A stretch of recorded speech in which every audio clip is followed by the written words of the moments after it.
just say and spell your first and last name for the camera. Just so Reverend Matthew J. Watts, M-A-T-T-H-E-W, middle initial J, last name W-A-T-T-S. Alrighty. And you are the Reverend of Grace Baptist? Senior pastor and teacher of the Grace Bible Church here. Bible Church. And the president and CEO of Hope Community Development Corporation, a nonprofit organization. All right. So what's this Zoom meeting going to be about? Well, the Zoom meeting is going to be about the silent underlying social condition, student school suspensions, and the impact it's having on students in West Virginia. So I've given several presentations. There are different groups that are picking up on and hearing about it. So there's a group, they call themselves the Truth in History, I think. And so they're a statewide kind of coalition, people in different parts of the state. So they've asked me to come on and give a presentation to a meeting that they're hosting tonight, along with a couple of organizations that are coming together, 3 or 4 different organizations to host this webinar tonight. Right. Okay. So, so this was supposed to happen last week, right? That's what correct. Happened last week? Well, there was something that happened. I mean, the meeting was kind of hijacked. Someone hacked into the meeting and disrupted it so much so that they had to shut it down. So they got more security tonight, and people have to sign up through a link, and I think it'll be more security, so I hope we can avoid the meeting being hijacked tonight. Mm-hmm. And this is about the suspension to prison pipeline type. Yeah, it's they call the infamous school to prison pipeline, and I've been studying this for over 7 years, and I'm convinced that student school suspensions is the single most significant unaddressed issue that's not being addressed. It's having a tremendous negative consequence on the lives of many young people in terms of their suspension. It's disrupting, interrupting their education. They're having gaps in their education. They often fall behind. These suspended days are unexcused absences, so they count toward truancy. 10 days, they can be awarded in the juvenile justice system, so that's another step in the direction for the school to prison pipeline. And then they fall behind academically. Some of them actually drop out of school. And then many of them are not prepared for post-secondary education, for job training, for employment. So when you look at this thing all the way through, you can see our school suspension serves as a trigger for some young people to move from the school to the prison pipeline, for others to end up in a life of unemployment and therefore living in poverty. And so there's a plethora of research that supports all of this, and we're just trying to continue to articulate and get it to the public's attention so that people look beyond the surface and really see how negative school suspensions are for many young people and for us as a society over time.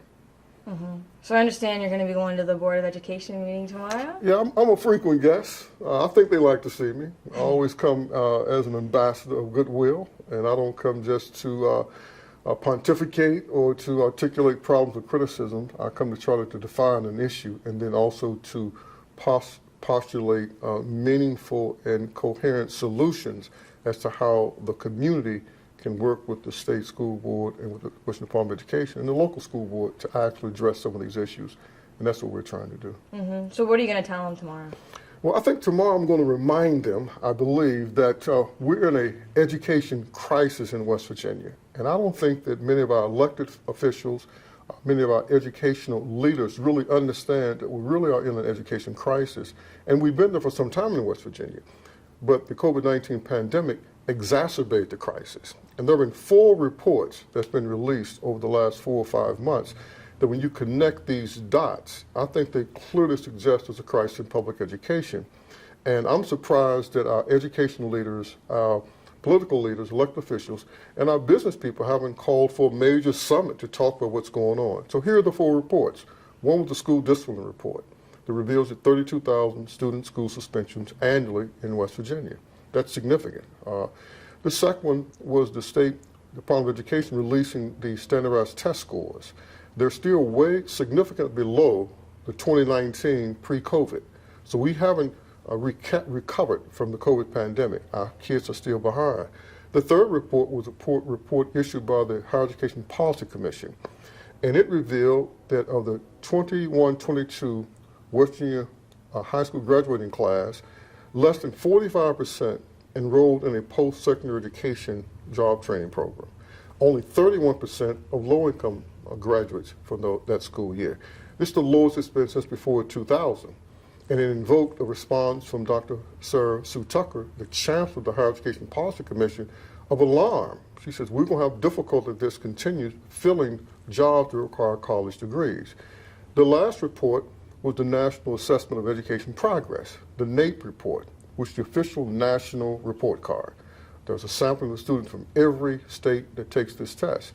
Well, when the test results came back, West Virginia had the steepest decline in NAEP test scores since the test was last administered in 2019. And we are the second lowest in the nation. So when you connect these four dots, school suspension, low standardized test scores, low NAEP test scores, low college going rate, if that's not a crisis, I don't know what is. And so we're trying to raise these concerns on the brink of the 2023 legislative session in hope that it would get the elected legislators' attention to realize that maybe they need to look at considering some legislation that will not only bring attention but also to bring some resources and hopefully some solutions to address this challenge. Right, yeah. So for the people who attend tonight, what is the one thing that you hope that they take away? Well, I hope that they will take away the seriousness of this issue, that it's not going to self-correct, that it's not going to go away. And secondly, I hope that they, along with that, they realize there's some things that they actually can do as an individual and as a private citizen. And I will delineate some of the things that they can do as an individual and as a private citizen, as well as some of the things that they can do if they're part of a group. Mm-hmm. All right. And what are some of those things? Well, the first thing that they can do, they could write a letter to the Western Department of Education encouraging them to act on the plan that the Tuesday Morning group, a group that I work with, we submitted to the State Board of Education and the Department of Education in terms of how they should move this project to the local level by giving the counties their reports and encouraging them to really look at addressing some of these problems at the local level. Secondly, they can write letters to their respective legislators, encouraging the legislators to look at an opportunity to set aside some of the American Rescue Plan Act dollars, close to $500 million or better that remains, to be used to fund local community-based initiatives, right, of community-based organization and faith-based organization to provide tutoring and provide mentoring to. Thirdly, they can go back to their respective counties and have this conversation with the county boards of education to say, can we look at our school discipline data? Can we talk about developing a plan for our county? Fourthly, they then can move to the local school where their children attend and where they reside and meet with the principal and say, do we have a problem with discipline, with suspensions? Can we be a part of helping you identify some possible solutions? And then fifthly, the practical way, every school, the 680 odd schools in West Virginia, by state statute, they have to have a local school improvement council. And by state law, the local school improvement council is to try to help develop solutions to address problems that's hindering academic performance, attendance, etc. But the local school improvement councils are also supposed to look at school discipline and review the discipline data and then make recommendations to the superintendent. I'm not sure if that's been done in any of the 680 some odd schools in the state. So an individual citizen can go to the school that's in their local community and ask, what's the role of the local school improvement council? Are they involved in these things? So these are things that we must do as individual citizens, because children are educated normally in a community school.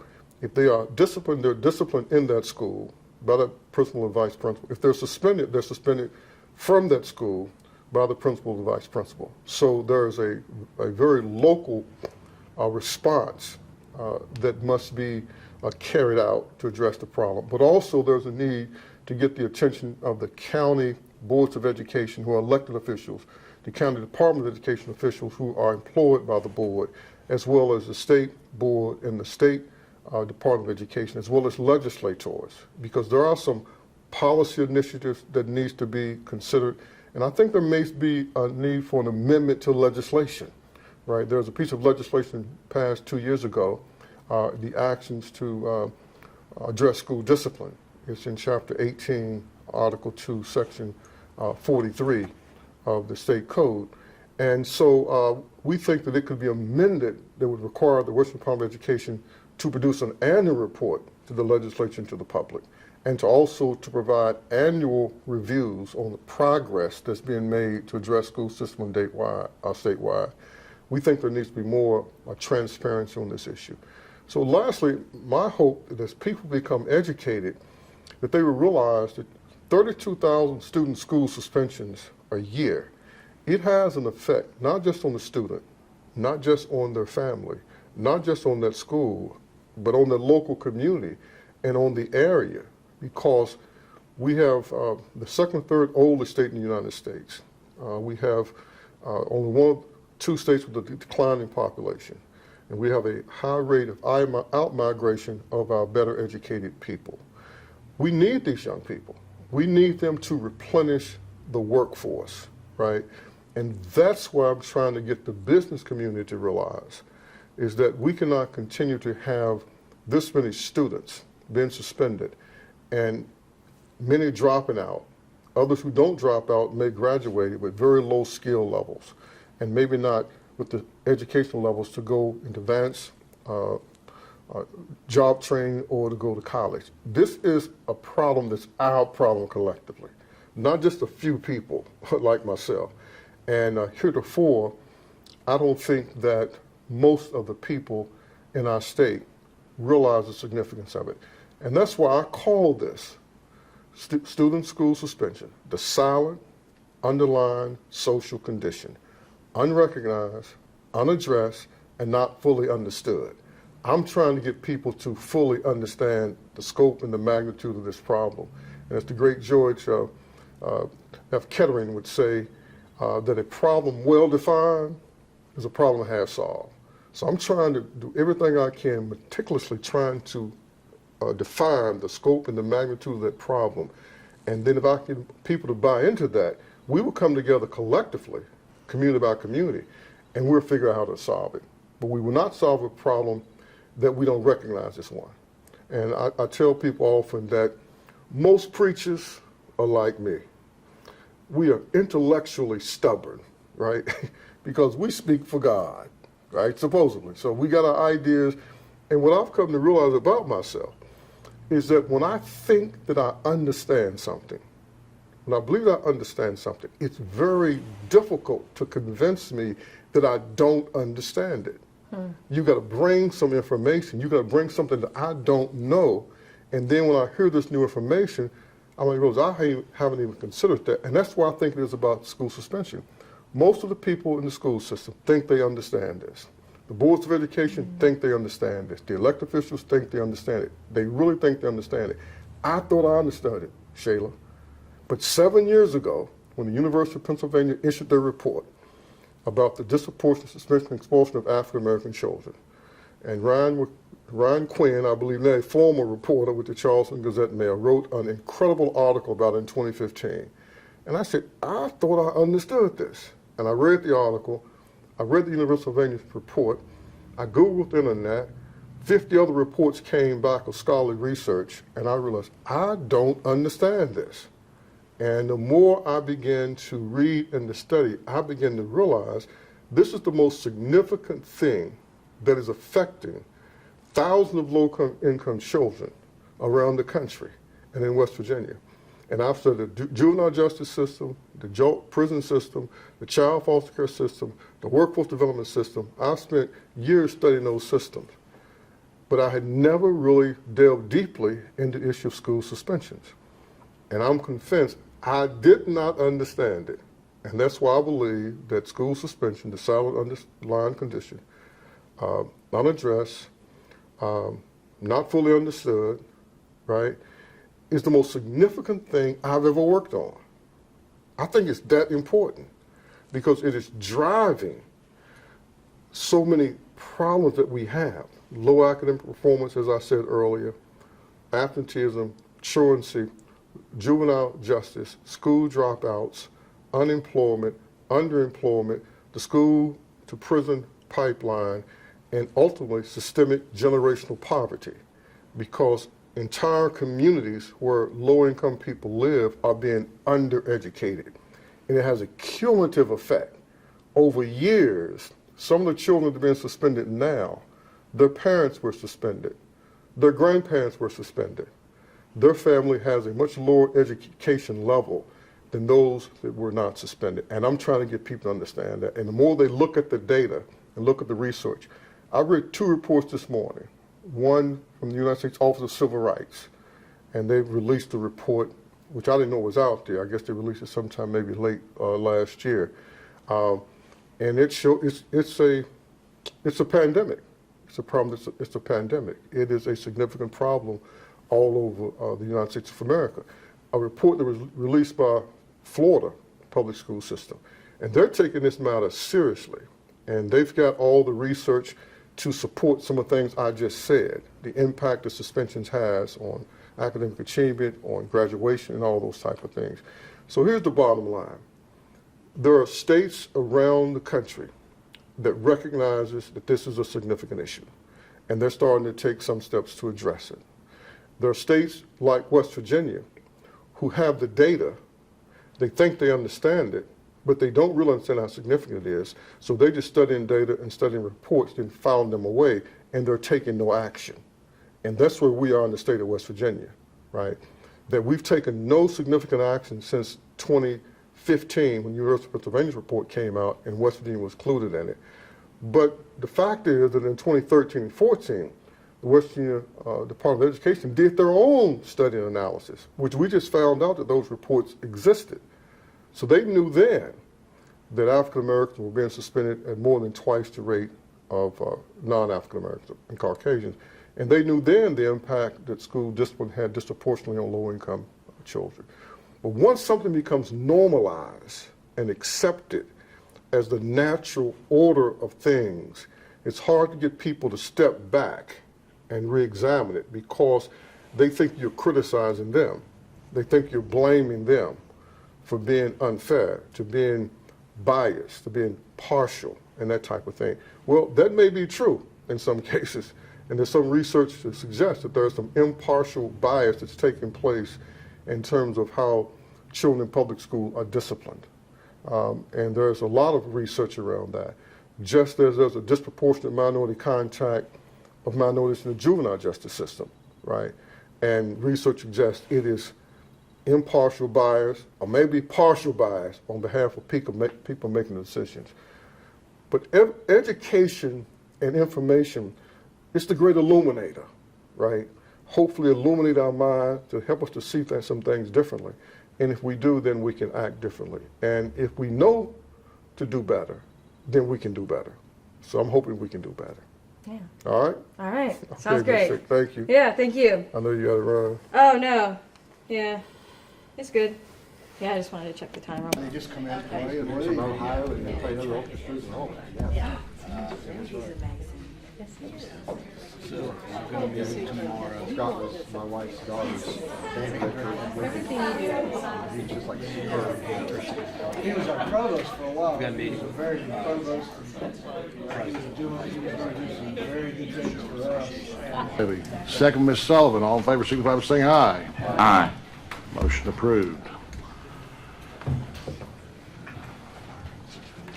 Next, recognitions being none. Delegations. Let's do introductions.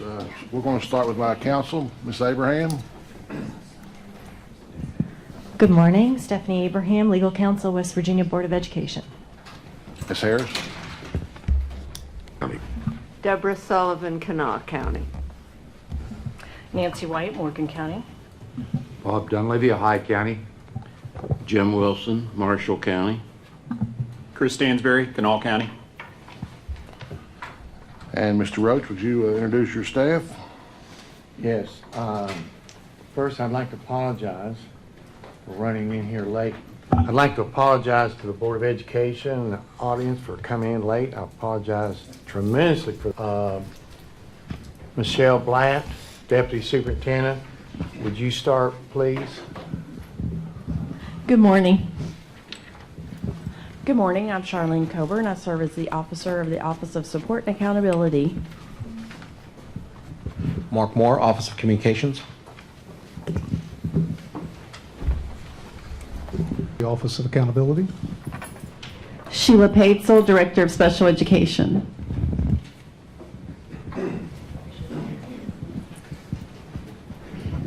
Good morning, Sarah Stankus, Deputy. Christy Day, Director of Communications. Dave Cartwright, Infrastructure and Network Operations. Sonia White, Teaching and Learning Officer. Good morning, Carla Warren, Educator Development and Support. Good morning, President Harsty, members of the board. We do have a few delegations today. We'll start with Mickey Blackwell with WVAEMSP. And I can tell you what that is, but I'll let him do that. Excited, and we're just thrilled. And if anyone wants to know any more about that, please contact me, because we're selling seats as fast as we can.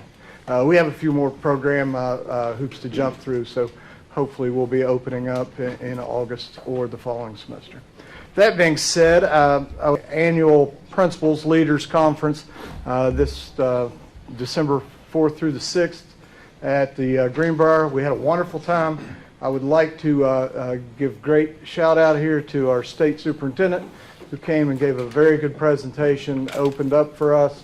Kickoff, we made him stay up late one night so he could speak with us, and he did a great job. We got great feedback from the conference, and the thing that I wanted to, the principals are willing to work with the department, and they have a lot of needs, and they have a lot of, they would like to hear a lot of, they would like opportunities for feedback. Mr. Roach gave a great presentation on literacy, and as you know, that's something that we support very much so, and we hope that we'll have the opportunity to work with you folks in developing programs of a surprise to anyone here.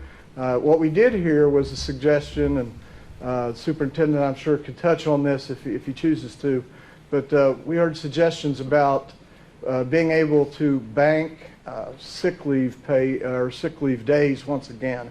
The fact is that there is no reason for someone well, you're a professional person and you come to work every day, but you know, if you're a professional educator, you're exposed to a lot of germ bombs every day, and sometimes things occur, and if you have no reason, then you may not attend every day. And we hope that this will be something that you guys can push to the legislature to come back to the old days of letting professionals accrue sick leave, not have to use them up if they find a need, not rush through them. I'm probably not saying that in a way that shows how dedicated our teachers are. It makes it sound like they're waiting for to get home for the holidays, and you'll be trying to teach them how to find a predicate adjective on that last day of school. So be happy with that.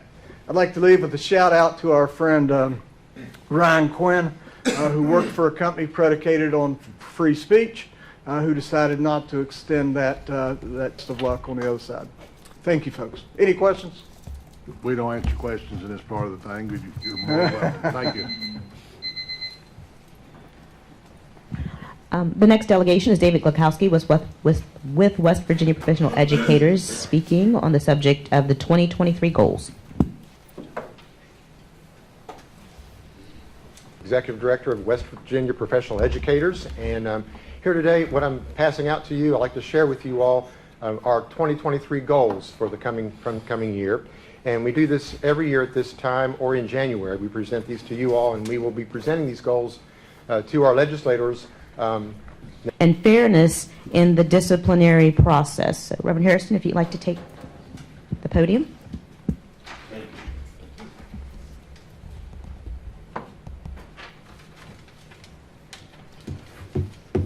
Good morning. Good morning. To President Hardesty, Vice President White, Chancellor Armstrong, and State Superintendent Mr. Roach. I prepared a letter of memorandum, so you'll see me reading this, but I wanted to discuss the racial bullying and harassment in Harrison County schools. And I first of all want to thank you all for allowing me this opportunity to speak with you. And it is my hope after this conversation that we will be able to build a relationship for the betterment of our children across the state of West Virginia. I stand today before you not only as the president of the Harrison County chapter of the NAACP, a local pastor, but I also stand before you as a concerned parent who has worked tirelessly trying to put a stop to racial bullying, harassment, and discipline in our Harrison County / Clarksburg, West Virginia school systems, as well as promote diversity that our young students of color will strive for academic achievement in every opportunity offered and made available through education. My goal for being here today is for you to understand that we have a problem in Harrison County, West Virginia, and in other counties all throughout West Virginia, as it pertains to racial bullying, harassment, unfairness in discipline, and a push for academic achievement. My daughter, who today is currently debating here at the state, is a senior and honor student, and she's very active in her school. But I've been addressing issues with race in her school since she was in the 2nd grade, from being called outside of her name, picked on because of the color of her skin, the texture of and style of her hair, the build of her body, and she's even been hit by few male athletes. On one occasion, she went to the office and was told the most they could do was fill out the bullying form, but processing it could take up to 4 years. She was told her case would probably be made void because she pushed a kid during this incident who was in her personal space. I need to say this before I go any further. The issues with our children are not just with students, but it's also with our educators. I went to my daughter's school in October because a teacher was mistreating a student and threw a book at her. Last year, we watched Robert C. Byrd, Homecoming Queen, get sent home because she was 5 minutes late buying a ticket in a window that was only open for 5 minutes. The young queen has a disability that causes her to arrive to school later than the other students and could not purchase her ticket during the homeroom. Another student who is of Mexican descent and born in Florida was approached by the school Spanish teacher. When the teacher approached him, she attempted to speak to him in Spanish in front of the classroom full of peers. When he told her he did not speak Spanish, this teacher called him a dumb gringo and said something in Spanish he could not comprehend. The student became so upset, he left the class. A few months ago in Middleborough, West Virginia, an African-American student was playing football with his team against Cameron High School in Cameron, West Virginia. When the African-American student was slammed or tackled by the Caucasian football players, he was called a stupid N-word all throughout the game. The refs claimed they did not hear anything. The coach claimed he did not hear anything. And when he protested to the refs about being called the N-word, the opposing fans began yelling, "Shut up and play." Prior to the game, students from Cameron High School were threatening that he would be carried off the field on a stretcher. Back to Clarksburg, West Virginia, W.I. Middle, my alma mater. We had an incident where a young man last year was calling 2 African-American female students the N-word. When the female students went to the assistant principal for help, she told the young ladies it was just a word. When the boy was reported for his behavior, he found out one of the young ladies reported him and grabbed her by the neck and told her, "You N-word, if you keep running your mouths, I'm going to rape you bees." A police report was filed, but no charges were brought up against the young man. He was given 10-day suspension because there were no witnesses. W.I. Middle is the same school who recently suspended a young African-American female named Ayana Bohanna, who's 12 years old.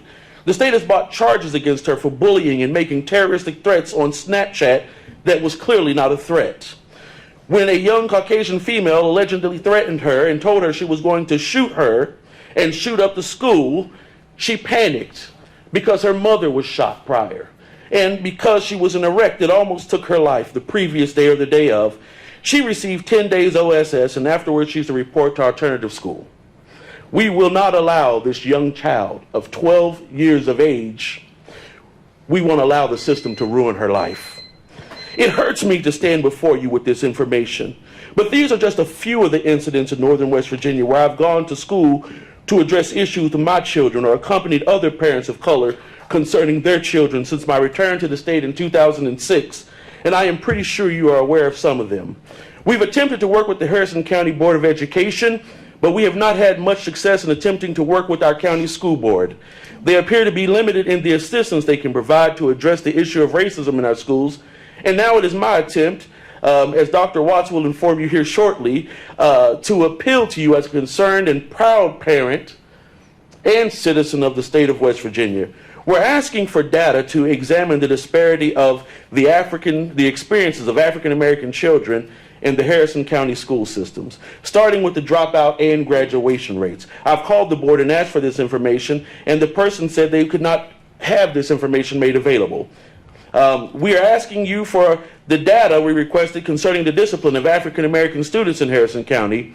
What were the suspensions or punishments, the causes of discipline, and how it compares to Caucasian students, as well as a comparison of the financial status of the children who've been disciplined.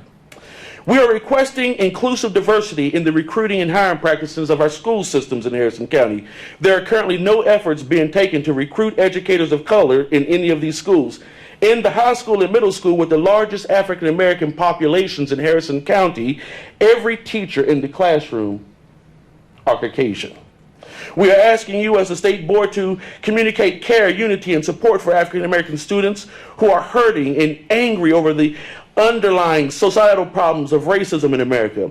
We're asking you to create venues to tell students of color, we see you, we hear you, and we will stand with you to confront injustices as they live day to day in American society. Robert C. Byrd allowed the students just last year to start the I Have a Dream team as a venue to support students of color who experience racism. We're asking you as a state board to develop a policy with steps that parents can take with their child when they feel they're being discriminated against, harassed, or bullied due to their race. But we're asking it to be done on a state level. We're asking for an inclusive administration team to be created to address issues of race, sexual harassment, and bullying in all schools throughout West Virginia without direct ties to any of the schools and county boards of education, that we can remain neutral. We're asking for mandatory statewide training in diversity and racial sensitivity for our educators with an approved agenda for every teacher throughout the state of West Virginia, and it to be done on an annual basis. We're asking for an evaluation on our educators to monitor how students of color are being supported in the classroom and the school overall. We are asking, as the NAACP, for rosters of every freshman and every high school senior student of color, that we can track their progress, inform their parents about ways they can improve their child's education. In closing, I am glad that I've been able to work with you all. I am glad that the Harrison County Board of Education has always been supportive to our ideas and suggestions. But I want to leave you with this. History itself has proven what young people can do and will do when they're pushed, challenged, and led in creating a world of fairness and equality. I encourage all of us to work and create a just world that inspires all of God's children. I'll be reaching out again in hopes of talking to you in ways that we can watch, listen, and learn together. Thank you so much for hearing and considering my request today. Thank you, sir. Our last delegation is Reverend Matthew Watts with the Tuesday Morning Group to speak on student school suspensions.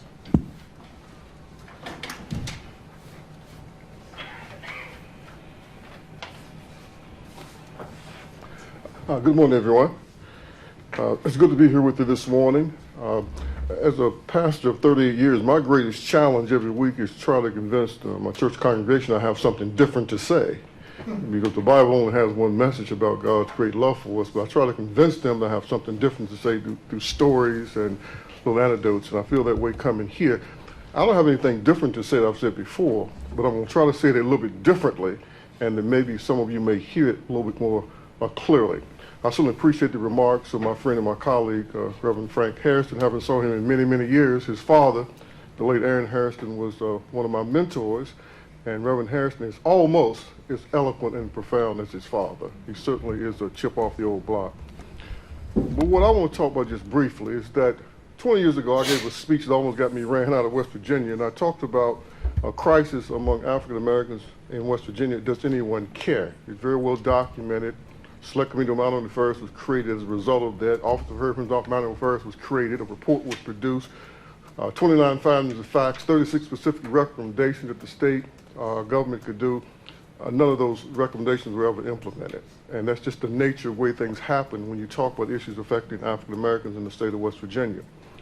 But I'm here this morning to talk about the crisis in almost heaven in West Virginia, almost everywhere for poor children. And so if you just look at some of the data, the economic crisis, we still have the lowest labor force participation rate. We're one of the poorest states in the union, and it doesn't seem to going to get any better. The health crisis, we're the most unhealthy state in the United States of America, according to the Center for Disease Control and the Robert Johnson Foundation. We have the lowest life expectancy of any state in the union, and it doesn't appear to get any better, and it's been exacerbated by COVID-19. We have a substance misuse crisis, and we have the dubious distinction of being the poster child for substance abuse, misuse, overdose, and deaths, and it doesn't seem to get any better. We have a DHR social service crisis. We paid $1 million for a consultant to tell us what we already know. We have a $6 billion organization that doesn't seem to communicate and talk to each other, and programs that are extremely inefficient. We have a crisis in the system of children in foster care with 7,000 children every year. They have big hearings in the legislature, they talk about it, and nothing gets any better. But I believe the most profound crisis we have is in education. 4 reports that were produced over the last 4 months that I thought would have resulted in summits being held all over the state. The first one was the student discipline report, 32,000 schools, student school suspension. The second report was your report released the state test scores below COVID-19 levels. The third report was the higher education policy report that suggests that only 46% or less of graduating students from 2021-22 went on to post-secondary education, 31% of poor children. The last report was the National Assessment of Educational Progress, with the steepest decline in NAEP scores on this past year of any other state, and our NAEP scores are the second lowest in the country, just a little bit above New Mexico. If that's not a crisis in education, I don't know what it is. And it's pretty profound among poor children. And so what I'm here to request, we've got to take some action, right? And people quote Albert Einstein saying if you do the same thing over and over again expecting different results, then that's the first sign of insanity. I disagree with Einstein. That's just not true. If you do the same thing over and over again, and you know you're doing the same thing over and over again, then that's not insanity. That's just foolishness. That's senselessness. If you think you're doing something different, then that's insanity. And we keep doing the same thing expecting a different result. We can do something different. And here's what I'm suggesting. Please, Madam Secretary, take a look at the plan that I drafted and submitted to the Washington Department of Education, or what you as a body could do to move this issue where it needs to be, from this room to the local county boards of education to the local schools. With Zoom conference that led the state district report, getting reports to 55 counties, they need to have their own conversation in their communities, and at the end of the day, everything starts as local school. Secondly, I would encourage the Washington Department of Education to get involved with the State Workforce Development Board. They have a meeting right after this meeting, which I will be going to. They have a youth committee, supposed to be serving youth 14 to 24, as the federal government described them, with 14 to 18-year-old in-school youth. I've submitted a list of recommendations of what that body could do to help this population of at-risk youth. Thirdly, I'll be submitting a report encouraging your support that some of these opera funds, it's obscene the amount of money that's in this state, and it's also obscene how some of it is being spent. $800 million came to public education, $82 million in Kanawha County. Each county, as you know, got their appropriation of money. Some of this money needs to be set aside to try to address some of these problems, these kids that's been disciplined from the school. We got thousands of kids that's been suspended, and they're so far behind they will never get caught up. And we're going to have to deal with them when they graduate from high school. And lastly, this is a specific recommendation. I would encourage you to develop a suspension tracking system that every week we post online by county how many students have been suspended. The public needs to know what's happening in terms of that. And I would suggest you get a report from the beginning of the school year to the end of December, and let's look at how many kids have been suspended this school year. This is a crisis. I live in a neighborhood where I deal with the challenges of what's happened to our entire community being undereducated. It's happening all over the state. And lastly, I will send some reports that just came out. Office of Civil Rights just released a report. State of Florida just released a report. This is a national problem. And so I understand how people think, okay, it's a national problem. Why can't we be first in solving something for a change? Why can't we take the lead in West Virginia? So I'll be more than glad to help out. And I'm really here to help. I'm not here to be adversarial. I'm not here to be controversial, right? But what is happening is just simply unacceptable. And no one seems to be moving with any sense of urgency to do anything but to look at reports and have conversations and discussion. I thank you for your time. Thank you, sir. There are no other delegations. Thank you, ma'am. Next is our school safety update. Today is the 10-year anniversary of the Sandy Hook school shooting, where 20 students between ages 6 and 7 lost their life, and 6 staff members lost their life at the hands of a coward. Terrible, terrible tragedy in our nation.